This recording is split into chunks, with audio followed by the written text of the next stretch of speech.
recording. If you do not want to be recorded, please, you know what to do by now. Um, and I'm going to share my screen. Share, there we go. Okay, share, blah, blah, blah. There we are. Okay, I'm going to move this over like a pro. I'm really proud of myself here. I had a few nightmares about whether I can manage all of this, but it seems okay so far. All right, so les amis, welcome, welcome, welcome, welcome to the 2024-25 BC Language Coordination Association Book Club. Michelle and I are so excited and honored. We have an unprecedented 100 educators from around BC who signed up to be in this book club. That is just incredible. Thank you. You honor us with this interest. And as I said, we have people from all over the province, from the island to the Peace to the Kootenays and everywhere in between. Most of you are BC certified teachers. Some of you are faculty at university. Some of you are student teachers. So we're going to be on our best behavior for the student teachers, I hope. Everybody listen up so we make a good impression on those new and exciting teachers. So let me click in the right place. We're going to introduce ourselves first. We are your book club facilitators. Michelle, would you mind starting us off? I certainly will. Thank you, Francie. And thank you again to everybody who is taking part in this book club. I'm so excited to see that the topic of language acquisition, which so many of us as language teachers have really never explored, have a chance to dig into Bill Van Patten, who is just an amazing second language acquisition specialist, researcher, and writer, and also very readable and very funny. If you happen to listen to his podcasts, I highly recommend them. But enough about that. I'll just quickly introduce myself. My name is Michelle Metcalf. As you know, I teach Spanish. I used to teach French, but our Spanish program is very big, so there's not enough room for me to teach French because Spanish is my first love. I teach 9 to 12 IB, and I am also the language coordinator at West Vancouver Secondary and sort of an ex officio coordinator of the district, working with some of the elementary teachers to help them with TPRS at the elementary level. And a TPRS and comprehensible input teacher pioneer in Canada, along with a couple of others that you may know, like Adriana Ramirez. And I think there are even some maybe in the group today. So we started this in around 2010 with workshops from Blaine Ray, which is where we began with teaching proficiency through reading and storytelling, and branching off into other kinds of what are called comprehensible input based teaching strategies, the whole ball of wax. But that is what has been my core practice for the last 14 years. With amazing results, because I am held accountable for that IB exam at the end of the grade 12 year. And we get spectacular results without having to teach through a textbook or teach explicit grammar in any way. So there's a little shout out for not teaching grammar. I put my bias on the table right away. Thank you. Thanks, Francie. And I'm Francie Carlin. I've been a passionate educator for 33 years, and I'm now, for the last 4 years, I've been the language coordinator in Kamloops Thompson. I am a member of the executive of the BC Language Coordination Association, and I have led a really privileged life that allowed me to acquire 4 languages: Swiss, German, German, French, and English. And if I had to learn any of those languages the traditional way, the way I was asked to teach them, I would not have learned one of them. And there's a little bit of my bias. Not a bias, it's my experience, my honest experience. So, moving right along, our meetings take place on Thursdays every month other than December. And of course, the last Thursday is in March 13th, and Dr. Bill Van Patten will join us and answer our questions and address whatever we may not have touched on. How does our book club work? I hope you all have your own copy of the book. And if you attend all 5 book club sessions, that could be live or through a recording. And no, I'm not going to take attendance and make little lines. It's on an honor system. And you are a BC educator, then you will get fully reimbursed for your book. Keep your receipt. More info will follow in March on how that is done. And we request that you please come prepared, meaning you have read the chapter, you have an idea where this is going, what's going on in the book. We are committed. Michelle. Oh, you're not, we can't hear you. Michelle, you need to unmute. An excuse. Okay. So the purpose of this book club is to give you an experience via this book, this amazing book, Language Acquisition in a Nutshell, to Nancy. Oh, You have some bullet points there. A book club that is engaging and inclusive. Everybody is welcome. Everybody is invited. Safe and fun. There are no bad questions. There are no wrong answers. It's a place to explore the ideas that Bill Van Patten has presented in this particular book, and to enjoy our time together, have fun. And we also hope that it is a transformative experience. And we know that after reading chapter 1 or even 2, 3, or 4, you're not going to be running back to your classroom and immediately changing your practice. But at least this book will be enough to stimulate some ideas and give you some perspective on what you're doing, and have you maybe do a little inquiry, mini inquiry into your own teaching, and see if the way that you're teaching is aligned with what we know about language and language acquisition. So that's what we mean by transformative, that we hope that it will lead to some kind of, it'll provoke maybe some kind of change. Thank you, you. Francie. Our structure, we have 60 minutes, and our intent is that we, in the beginning of book club, Michelle and I provide a summary and reflection on the chapter, followed by going into breakout rooms for 20 minutes, and you have a small group discussion with questions that we provide, and you discuss what has come up for you. We then bring it back to the whole group for a debrief conversation, your ahas and your yabbats and all of that good stuff, with final words at the end. Are there any questions at this point about how book club works before we go ahead?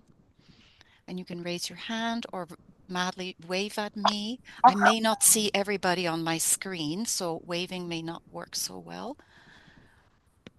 Okay, seeing none. We're also gonna, or Michelle, if you could keep an eye on the chat. Oh no, I can only see the chat. Anyway, if you have something to say, you may just have to speak up. We'll just make it that way. All right, let's dive right in. I want to provide you with a global overview of the book. Where is Bill Van Patten going? How is he building up this argument in this book? Chapter 1, he talks about language versus communication. We may at times conflate the two. We may not keep them fully distinguished. So he goes right for the jugular. What is language and what is communication? In chapter 2, he talks about that language develops in an ordered way. Just like a tadpole goes from an egg to hatching and then growing his hind legs and then his front legs, so is language as acquired, in that it is has an ordered way. The tadpole cannot grow its arms before its legs, and that applies to language as well. He says that order is not determined or affected by curriculum or effort. Just because we put something in the curriculum or the textbook in chapter 1 doesn't mean that's what they're going to learn in chapter 1, because language is acquired in an ordered way, just like a tadpole goes through its 7 locked in stages. Michelle,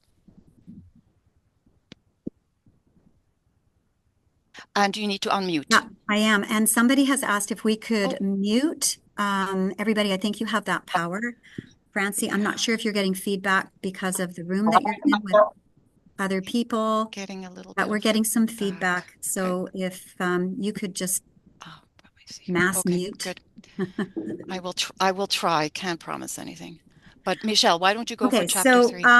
well, very simply, it's how does like language acquisition happen? What contributes to language acquisition?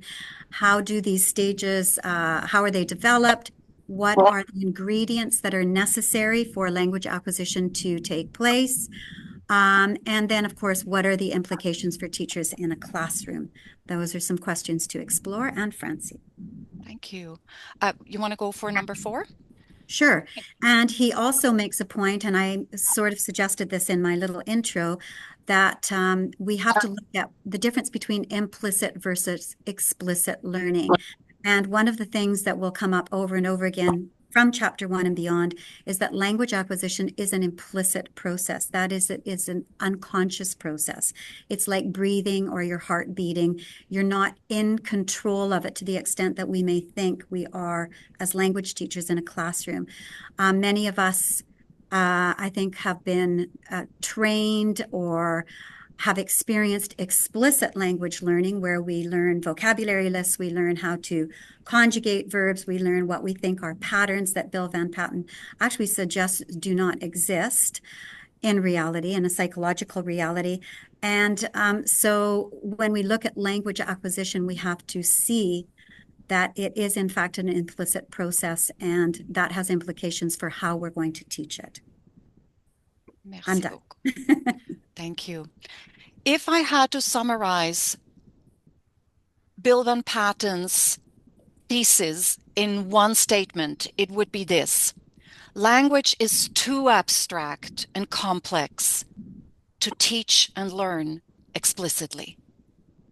As such, he says, any approach to language teaching in the classroom must be different from approaches to teaching other subjects. So in the prologue, Bill Van Patten says that in this book, nothing is shared that could be in any shape or form construed as being controversial. Also, he says that the book is not about how or what to teach. Instead, the goal of language acquisition in a nutshell is for teachers to be able to make informed decisions and have realistic expectations of themselves and their students. He says also in the prologue that teachers are informed about many aspects of teaching, but rarely about the nature of communication, language, and acquisition. And these are these three big clunks that he really distinguishes in this book. And I'm definitely one of those teachers in my teacher training. I never once heard anything about language acquisition theory, any of Krashen, none of that. So I'm definitely one of them who was just like, what? There is Mhm. some theory about this? How exciting. So moving on to chapter one, where he really dives in. What is language and what is communication? How do they overlap? How are they distinct? So he asks, what is language? He says, and bear with me, this is a lengthy quote. In linguistics, language is an abstract, complex, implicit mental representation of the formal properties of words, sounds, constraints on sentence structure, meaning, and how these relate to each other. So language is a mental representation, and he then dives in and really looks at what does it mean that language is abstract, complex, and implicit. So he starts off with abstract. He states language is an abstract mental representation, and he starts us off with a verb. We are all taught, and if we were asked, what is a verb? We would all say, oh, yeah, it gives that the tense and it's the action and it agrees with the subject and all these things. But Van Patten is able to make an argument in the book over and over again that I won't even try to recreate here. But he basically gets us to the point where we have to agree. We all know what a verb is, yet we have difficulty pinpointing its nature. We simply know one when we see one. Constructs, he continues, such as verbs, nouns, and subjects, are abstract concepts that defy description in everyday terms. And it's these everyday terms that we're using in the classroom all the time. And yet we do these terms a disservice, and it may even create confusion. So language is abstract. He says language is too abstract and complex to be put into neat little rules on the page of a level one textbook. What's on textbook pages is not what winds up in anyone's head.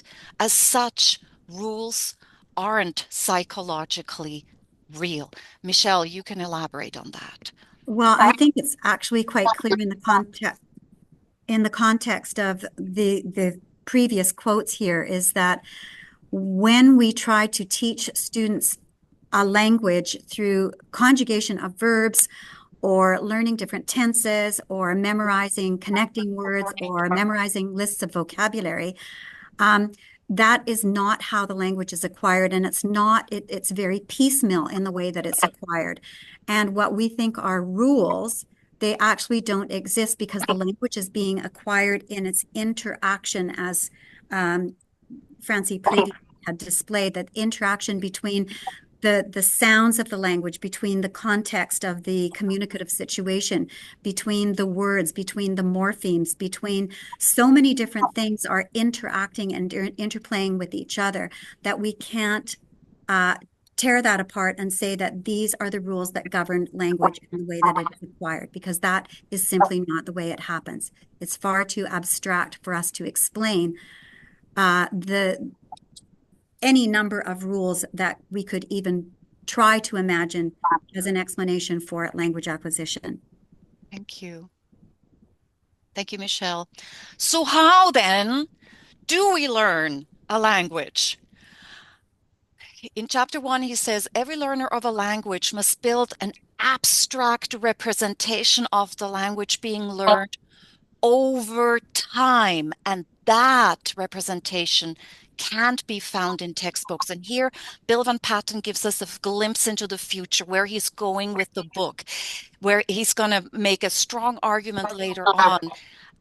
Language is an abstract representation and we build it over time. Every student has to build this map in their mind of how this language works. And it's not done explicitly, it is something that happens implicitly, but we're going to get there soon. So he goes on, language is an explicit mental representation as complex. It says complex here, Francie. Language is a complex mental representation. It has the complexity maybe akin to an airport where everything from the bathrooms needing to be cleaned to airplanes not falling out of the sky, everything has this complexity. And he uses the example of the fly in the soup. He says, for every single sentence, there is a complex interplay between the words and the syntax and the morphology, phonology, and so on. I can say there is a fly in my soup. I can say there's a fly in my soup. There's a fly in my soup. We always have a literal meaning and we have an intent. There's this complexity going on between all these different pieces. And so he goes on, he says, language is an implicit mental representation. Here it is. Implicit in this context means unconscious. And he makes us the example of this. The book was so compelling, she reread it the same day.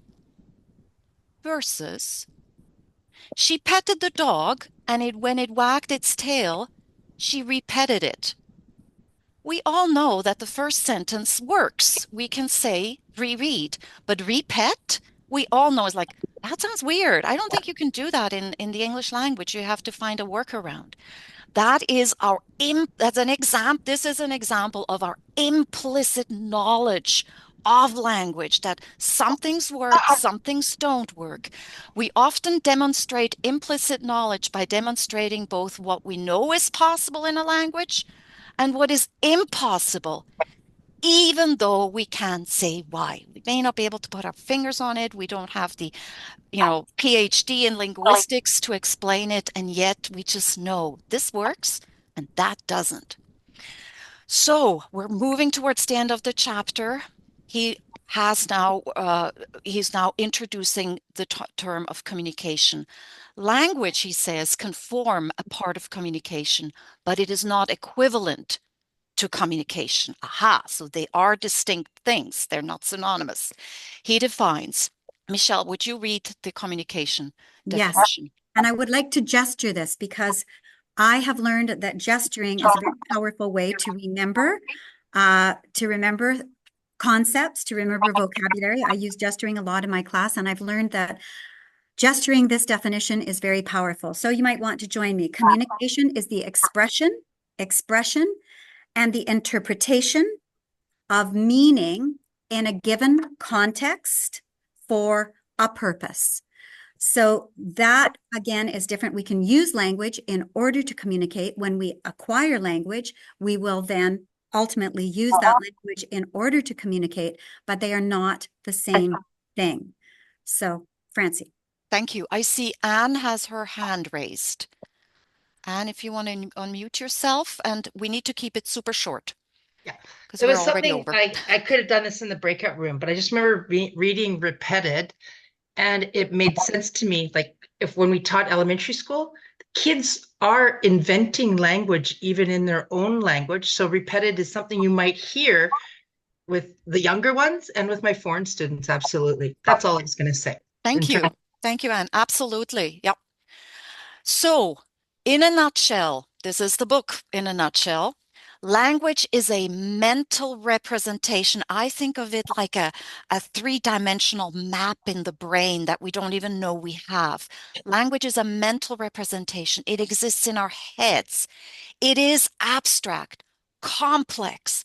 It is implicit, unconscious, and it is not tied to culture. Communication, on the other hand, is a behavior that happens between people and other entities. It is dependent on context and purpose and is tied to culture. So, back to the ultimate summary statement, language is too abstract and complex to teach and learn explicitly. As such, any approach to language teaching in the classroom must be different from approaches to teaching other subjects. We're now going to go into a group discussion.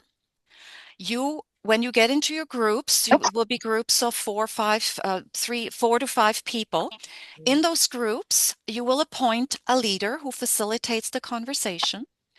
You will have a timer. The timer's job is to keep an eye on the time.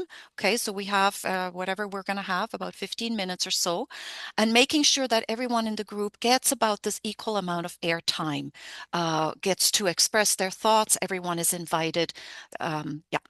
And one person will be the reporter who reports back to the groups any highlights or ha-has. It doesn't have to be a comprehensive summary, but just one or two thoughts that stood out for you personally as a reporter, or that you thought this is where our group really had a deep conversations.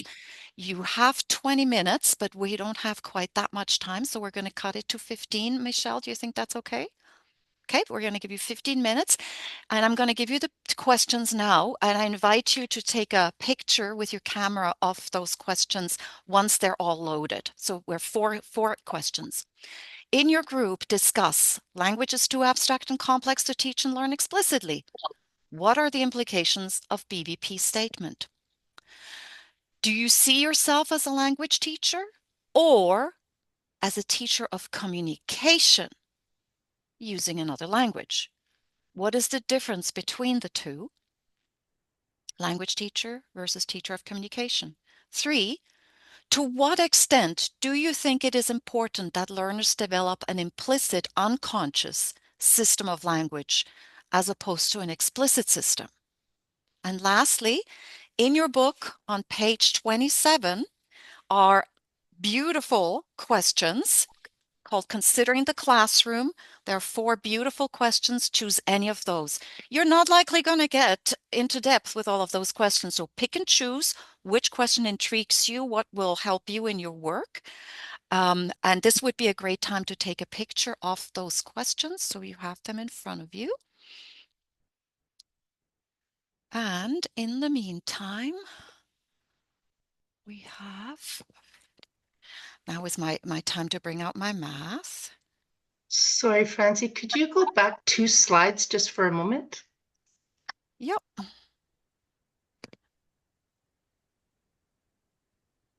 this one here. Oui, merci. D'accord. We are 53 people. Okay, I'm gonna put you all into your groups, breakout rooms. We have, oops. Voila. And see you back in about 15 minutes.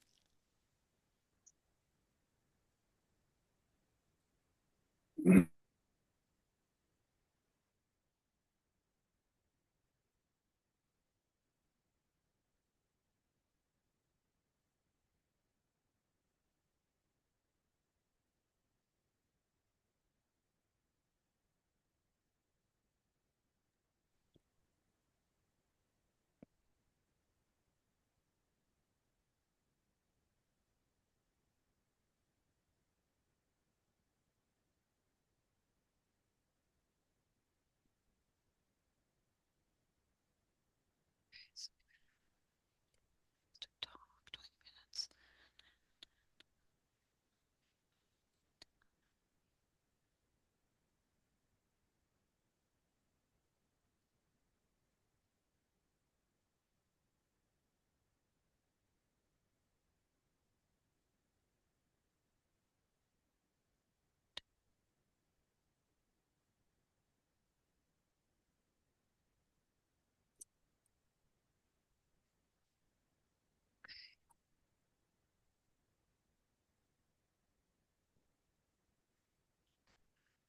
Um, am I in a chat room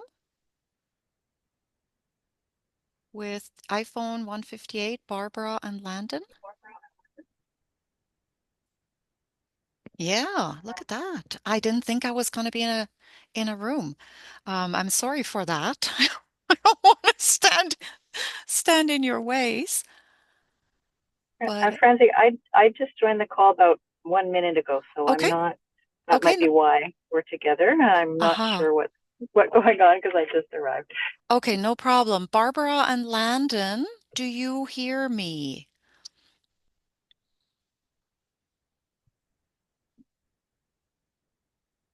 Okay. All right. So there's nobody responding there. If at any point you are coming online, that would be great. So what is your name, iPhone? Hi, it's Megan. Megan, and where are you calling from? I am in the Upper Sunshine Coast in Cosset. Upper Sunshine Coast. Okay. Okay, great. Yeah. So I'm Francie. I have you over here, but my camera is over there, so I'm doing this whiplash Okay. thingy.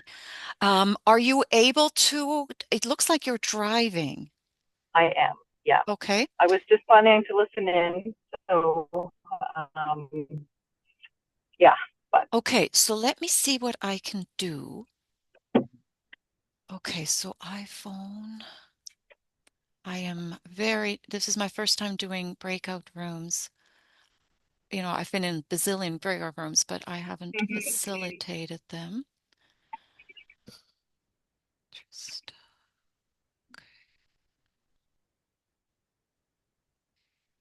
huh. Okay, let me go back.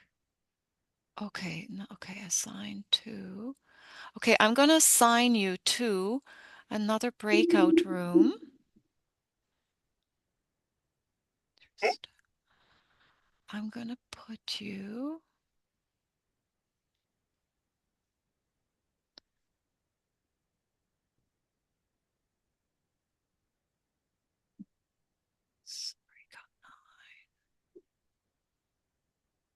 I'm going to put you into breakout room 6. I think you might be happy there. There we go. Thank you. Yeah, of course.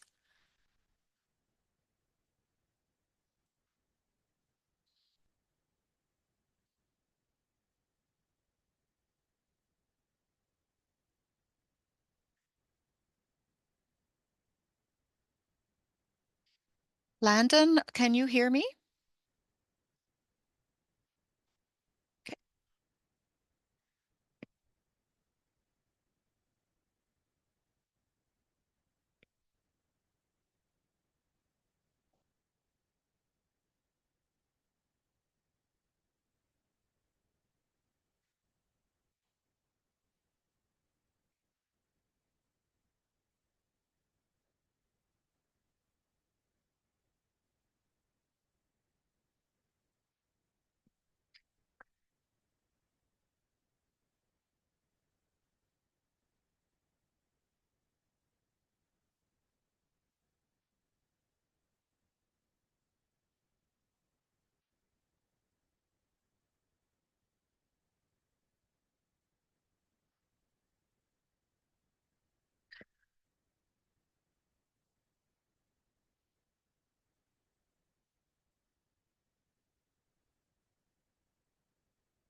Hi, Nicole.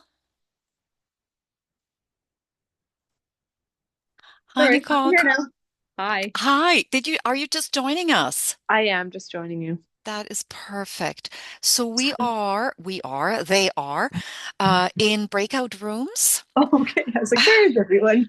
I'm happy to add you to a breakout room.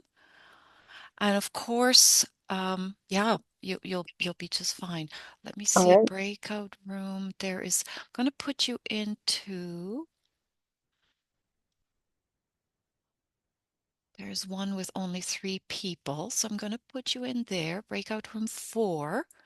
And we're going to be back in like 6 minutes or so. So it'll be short and sweet. Sign to 6. There we go. I think I hear you now. Join.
Hi, Lisa. Hi. What is going on here? Lisa, did you just join us? Yes, sorry. No, no sorries needed. You join us whenever you can, and I'm glad you're here. Dina Schultz, also, it looks like you just joined us. Yes, I just finished some parent-teacher interviews. Yeah, all Sorry. good. No, don't never say sorry. We're delighted you're here and you come when you can. I know the deal. So they are just in breakout rooms. They're for another 3 minutes or so. I'm going to call them back in about two. And then we'll discuss. So we've had a bit of an introduction. Sorry, you're here. My camera is there. So I'm going to talk not anyway. Um, they had a bit of an introduction. So the most important thing about book club is that you are going to get reimbursed for your book if you're a BC certified teacher and you attend all sessions, either live or recording or a hybrid of the two. We're not going to take attendance. We're not taking little lines. It's an honor system. And in March, after our last session, you can send in your receipt and you will get reimbursed for the book. So that's the number one thing.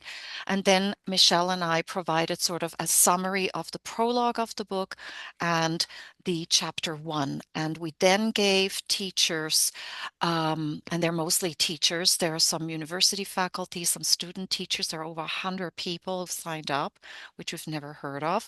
But that's super exciting, obviously. Um, um, so they're now discussing some questions that we gave them, some prompts from these first two chapters. So that's what's been going on. So I'm now gonna call them back. And I need to figure out, okay, close all rooms. So they now have, no, I have another 50 seconds before I call them back. We're No, I precise got here. confused. I was sending emails to everyone I knew that might know about this session. It's because when the survey comes, you have to use Gmail, Okay. and therefore my link went on Gmail and not on my Oh, work. yes. And I was trying to find, I was like, I'm sure I saw an email with it, and I couldn't figure out where it was. And I finally found it. It was showing on my phone, but then it's not my personal email. It's like I have a Gmail for school. So it went, anyways, it went on that one. And I don't look at those emails often, especially since we can't do Google Classroom anymore. So, What happened to your Google Classroom? oh, the school district wanted us to all move on with they wanted us to be on Teams, Microsoft Teams. Okay. Okay. Yeah. Wow. I won't discuss more No, that. of course not. This is not It about, is not user friendly. So oh, so no. yes, it's creating a lot of other difficulties. Okay. So that Okay. was the reason I was just trying to figure out where the information was to join you guys. Of course. Lisa, feel free to send me an email and I will, with the email that you want me to use. Okay. Maybe that's what Okay, I'll do happened. the same thing Yeah, because yeah. we have the same situation in Okay. School District 23. We're not using Google anymore. Yeah. Okay. Wow, that's Well, interesting. we're still using it, but not Okay. officially. Oh my God. Our lives are so interesting. There we Mhm. go. Everybody started to come back. That is awesome. Wonderful. I'm going to mute everyone. There we go. I figured out how to do that. Mute all. Come on. Nope. I was I was being mute all. Ask all to mute participant entry. Okay. Hmm. Okay. Okay. Continue the call. There we go. All right. And I'm going to unmute, or if Michelle Metcalf, where are you? Not back yet. No, they're going to milk the last second, of course. Michelle, if you are back, where is I'm she? here. Oh, I'm you here. are? Perfect. Okay. Yeah. Michelle is going to take us through a report and then we'll go into open discussion. So we are down to the last 20 minutes. Just looking at my watch here, it's 4:10, 4:11 now. So what we had thought is that we would give 10 minutes to just any reporter who would like to speak on behalf of their group and try to just capture the conversation, maybe some of the highlights, one highlight, two highlights. Since there are so many groups, we have a chance to share as much as possible. And then once everybody's had a chance to share, then we can open up to um, more of a discussion and, ping pong, piggyback on other people's ideas or elaborate or any kinds of questions. So looking for a volunteer, a reporter who took that role and volunteered to report back to the group. Is there anybody? I can't see all the participants, Francie, so maybe you can I have identify three who had screens the of hand up. faces. Okay, Yeah. But you can raise your hand or just unmute yourself and speak. Okay, I see just so. Sandra Buckland and Oh, yay, Sandrine Goebel. yay, Um, fantastic. there you go. Sandrine's on. Go, Sandrine. Okay, 1 minute. No. Okay, go. Okay, so for question number one, we thought that was accurate. That, the best way to learn a language is like to move to the other country, learn the language implicitly, and then, but also that French immersion is kind of imitating that, like it's about the whole journey of French immersion and the implicit learning of the language. And so there's a lot of that. Number two, um, that we feel that we're both a teacher of communication and language. And what was this? Oh, yeah, in core French, we're really trying to have them understand what they're reading as well.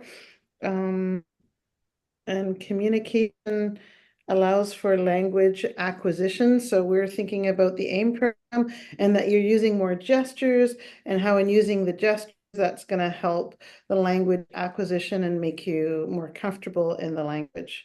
And then number three, I can't remember the question specifically, but basically that implicit seems to work better. We're getting better results. So with like TPRS and things like that, we're getting better results. Awesome. Thank you. Thank you so much. That was great.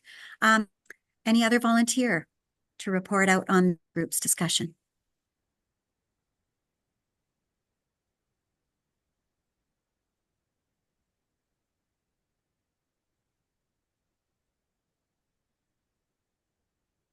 Carl, I see Carl's hand up. Thanks. Hello. Could you just repeat question one? So I will answer the question one. Of course. It was the quote, I think. Yeah, language is too abstract and complex to teach and learn explicitly. So that's the only question we got to actually, because we had a nice discussion. But quickly, we agreed to it. And we did mention that, well, as the learning of a second language is really similar to learning of a first language, and we don't learn the first language explicitly, but we learn it implicitly, so that we should try to do the same thing in our classroom and spend the little time that we had on developing this implicit competence rather than spend too much time on explicit rules that will not transfer into spontaneous interaction. In a nutshell, that's what I said. Yeah. Oh, in a nutshell, just like the book. Yeah. Thank you, Carl. Perfect. Thank you, Francie. Carl, can I continue with that thought? Mm-hmm. Our group also talked about how implicit learning is obviously better and you learn it better. Like when you're trying to teach a rule, you see that the kids make that mistake all the time if you're just trying to teach it explicitly. However, we talked about the reality of the classroom and how that's not always possible to just get them to understand, especially in a French immersion classroom where they're hearing mostly speakers that are L2, they're speaking their second language. And then some errors get fossilized, like j'ai allé, j'ai allé. We hear that all the time because they're hearing their friends say it And so they feel like, okay, that sounds good. That sounds right. But obviously, we know as speakers that it's not correct. So we got to that question. And then we got to number two, which we also said we were teachers of communication, but also communication in a second language.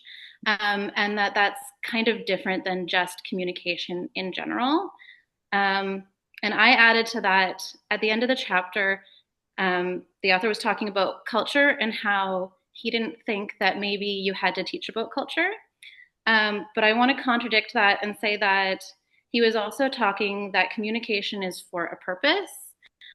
And what is that purpose for the kids? To introduce kind of a context to why we're learning French, especially, or why are you learning Spanish?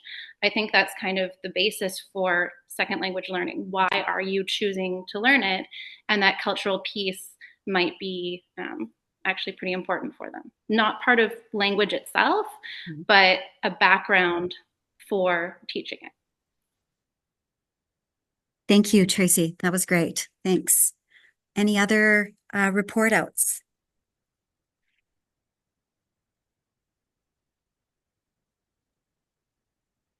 I can say a word or two from Okay. our Yes, group. please, Treasure. We had a lot of the lovely TRU students in our group who are elementary non-French specialists. Okay. And so that number two question is actually quite a big one there because they didn't necessarily realize in signing up to be an elementary school teacher that they would also possibly be a French teacher. And so where does that fit into their creation of identity in this new career of theirs?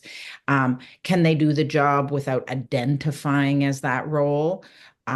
Or is it necessary to pick and say, I am or I am not a language teacher when you have to teach core French to your intermediate students? So we came away with actually more questions. The same with number three with the developing the system is we recognize that actually learning an additional language actually happens fairly quickly as opposed to the first language that we learned. The first language we learned, it took 3 to 4 years to get communicative with it, really. And we can do that with our learners actually very quickly.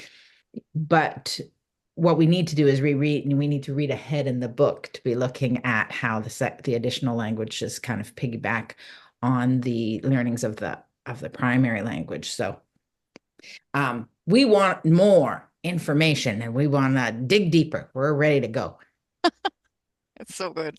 And that is very good timing because we're down to the last few minutes. So maybe we can open up to discussion related to any of the comments, something maybe that Trish just commented on, or I'm very interested in the comment that Tracy made related to culture, or anything else that we're just going to open it up to discussion and keep it orderly.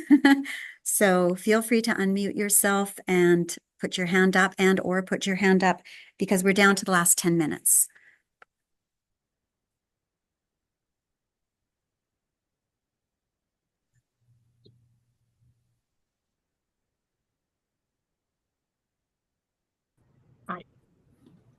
Hi, I can just share a little bit of what we spoke about because we had a unique situation where we have two teacher candidates in our group and then two teachers that have had 25 plus years of teaching.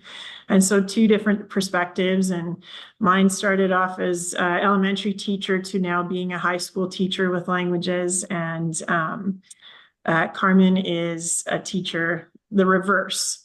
So it's unique perspective that we kind of discussed just how we were taught with teaching. It is core French. I don't have the French immersion background, but my teacher candidate does. And so it's different ways of seeing how we interpret that with our communication in the class. And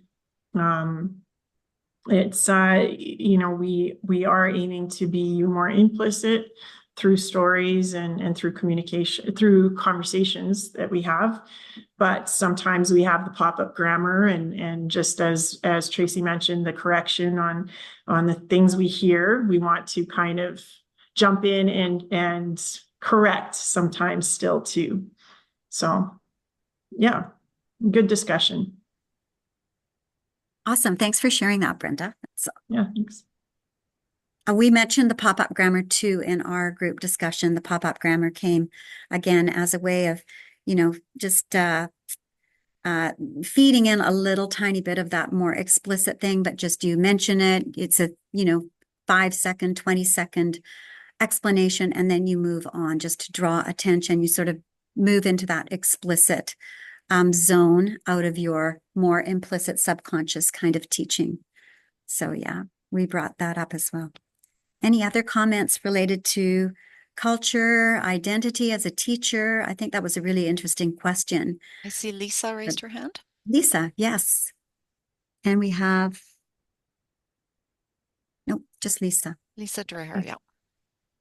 So I wasn't there during the discussion. I kind of just arrived late, but just listening to the culture aspect, I would say, as a French immersion teacher for the higher grades, for secondary school, I find culture is really important because at that point, you're trying to give them different perspectives, different cultural perspectives, and they're learning about more the expressions and the way we speak and the way we do things.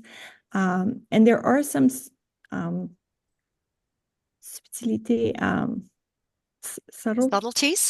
subtleties, thank you, that really is cultural, and I think that's what makes it great. It's because learning about another culture indirectly, you're learning about accepting different people and opening your world.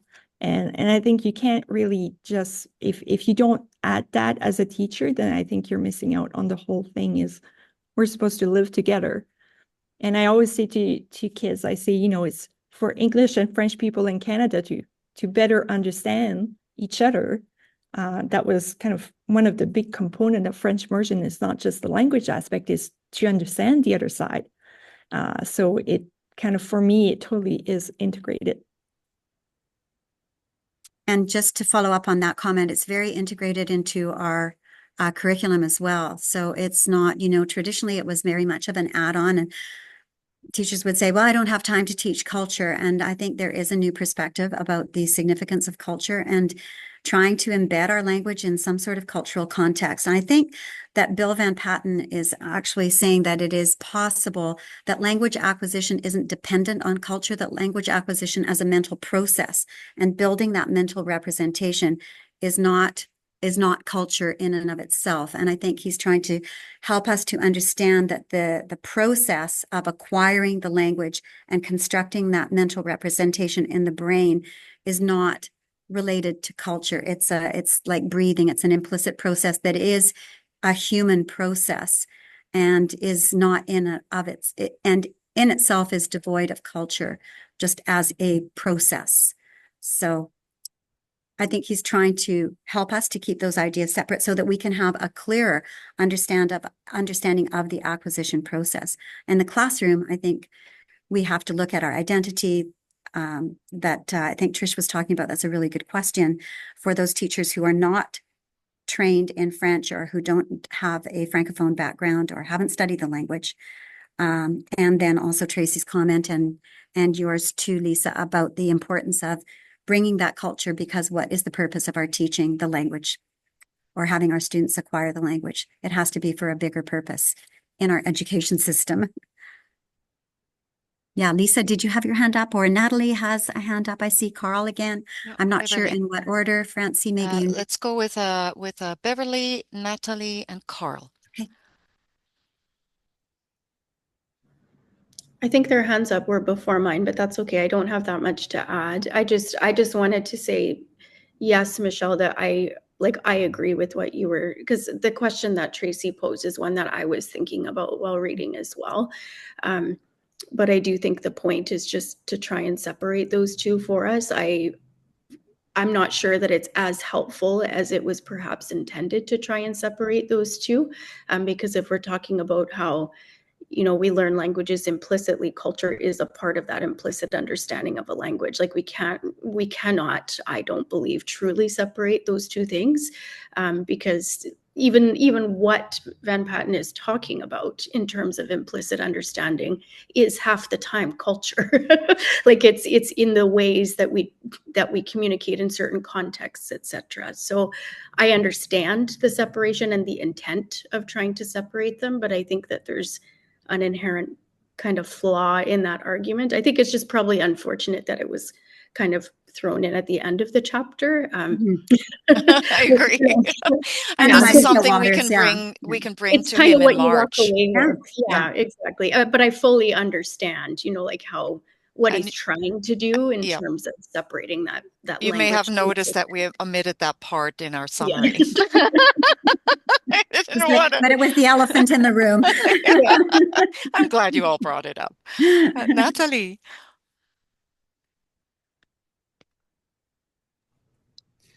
Yes. So for me, on all the takeaways, it's going to be, I'm really determined to ask my students who are LFI grade 7, like to draw what's in their mind when I start with passé composé. When I mention these words, what's coming? And I'm kind of getting excited about like, what are they going to come up with? Like, are they going to come with some English word, a sentence that they memorize to help them? I don't know. It's going to be what I'm going to make them do tomorrow or Monday. I'm not sure. But yeah, want to see what's in their brain. Thank you, Natalie. Carl, you have the last word almost. So in summary, no, just kidding. I just want to say that like what Beverly said, 100%, what she said, and plus in the chapter, they do the clear distinction between language and communication. And I think that for communication, culture is absolutely necessary because without it, we don't know when to use what, to whom, to speak how, etc., etc. So, and that's just what I wanted to mention. Thank you. Merci beaucoup. Yes, so that brings us to the end of book club session 1. We shall meet, so we have this resource here, and in the lower corner you have this QR code. I also put that into your emails. This website is there for you. All the Zoom links are always there, and there's session recordings will go up tomorrow. And there's a resource page as well with some videos of Stephen Krashen. As Michelle mentioned, Bill Van Patten has 2 podcasts. One's called L2 with BVP, and the other one is T with BVP. Did I get that right, Michelle? It's T. Talkin' L2. Talkin' L2 is the first one, and T with BVP is the second one. Yep. Very entertaining, very funny, always has guests.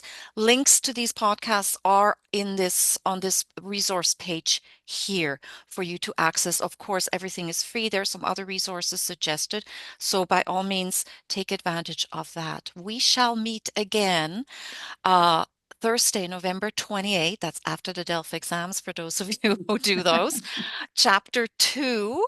And that is on the dot. I can't believe it. I'm Swiss. Okay, this is meaningful to me. We invented time. Auf Wiedersehen, au revoir, adios, goodbye. Thank you all so, so much. I really, really enjoyed spending this time with you, and we look forward to seeing you again in November. Thank you, everybody. See you soon. And thank you, Michelle, of course. Merci, merci. Merci. Gracias.